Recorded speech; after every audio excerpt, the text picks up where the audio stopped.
Hello everyone. आज हम NCERT सार संग्रह जिसमें हम वर्ल्ड ज्योग्राफी को पढ़ रहे थे, आज का जो हमारा टॉपिक है मृदा सॉइल, इसके बारे में पढ़ेंगे। तो सबसे पहले हम इस डायग्राम को समझते हैं। यह हमें डायग्राम दिया है मृदा संस्तर की स्थिति तथा आधारी चट्टान। इसमें बताया गया है कि सबसे जो ऊपर वाली जो लेयर होती है उसमें ह्यूमस होता है।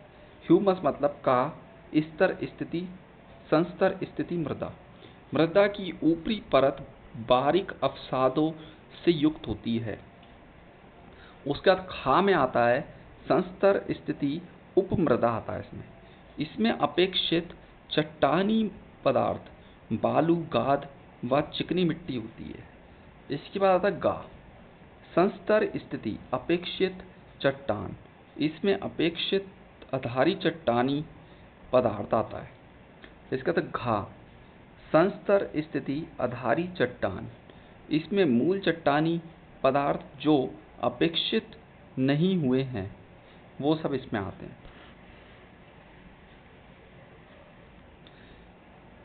केशिका क्रिया कैपिलरी एक्शन सबसे अधिक प्रभावशाली किस मिट्टी में होता है? चिकनी मिट्टी में।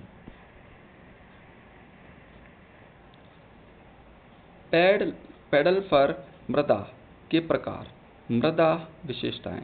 धूसर पौड़ जल, उप आर्कटिक जलवायु प्रदेश के टेगा या कोणधारी वनों में अम्लीय मिट्टी, पीएच मान 4। धूसर भूरी पौड़ जल, मध्य अक्षांशीय पतझड़ वनों की पेटी में ह्यूमस की मात्रा अधिक। लाल पीली पौड़ जल, उपोष्ण आर्द्र जलवायु प्रदेशों में पौडजोलाइजेशन लेटराइजेशन प्रक्रिया से निर्मित। लाल पौडजोल या टेरा रोसा भूमध्य सागरीय प्रदेशों और चूना प्रधान क्षेत्रों में फेरस ऑक्साइड Fe2O3 की उपस्थिति के कारण लाल रंग।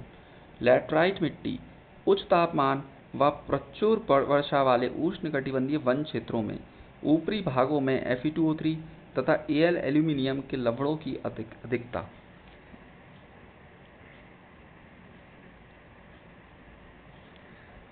पेडोकल मृदा के प्रकार। पेडोकल सॉइल मृदा विशेषताएं। प्रेरी मिट्टी, शीतोष्ण आर्द्र प्रदेश में ह्यूमस जैविक पदार्थ की अधिकता के कारण इसका रंग काला भूरा होता है।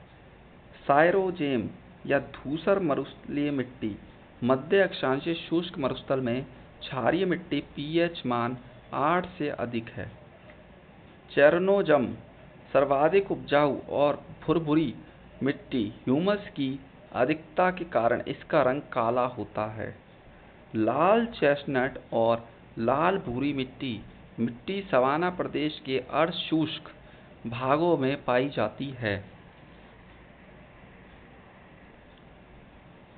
चेस्टनट, चेरनोजम मिट्टी के शुष्क भागों में गहरे भूरे रंग की होती है।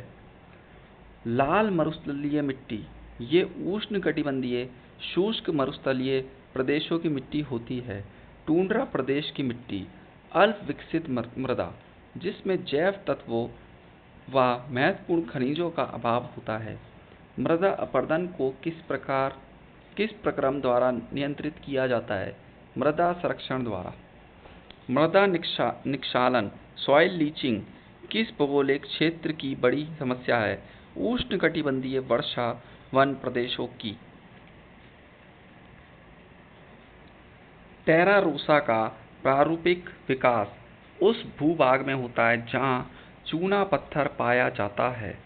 रैंडजीना, टेरा रोसा व टेरा रोक्सा मिट्टियां किसके अंतर्गत आती हैं? कैल्शियम युक्त मिट्टी के अंतर्गत। मृदा अपरदन के प्रत्यक्ष या अप्रत्यक्ष कारक, वनों की कटाई, अति पशुचरण, अवैज्ञानिक कृषि, रासायनिक उर्वरक, कीटनाशकों का अधिक प्रयोग, अधिक सिंचाई, बांधों का निर्माण, बहुउद्देशीय परियोजनाएं, जल प्रवाह की समस्या, हरित क्रांति के विविध अवयव कंपोनेंट, नगरीकरण, औद्योगिकरण, सड़क निर्माण, खनन क्रिया आदि। कोणधारी वन एंगल्ड फॉरेस्ट प्रदेशों में पाई जाने वाली मिट्टियों को पौड़ जल के नाम से जाना जाता है। तो आज के लिए इतना ही, और नेक्स्ट क्लास में हम प्रजातियाँ, जनजातियाँ, रेसेस एंड ट्राइब्स के बारे में पढ़ेंगे। Thank you so much.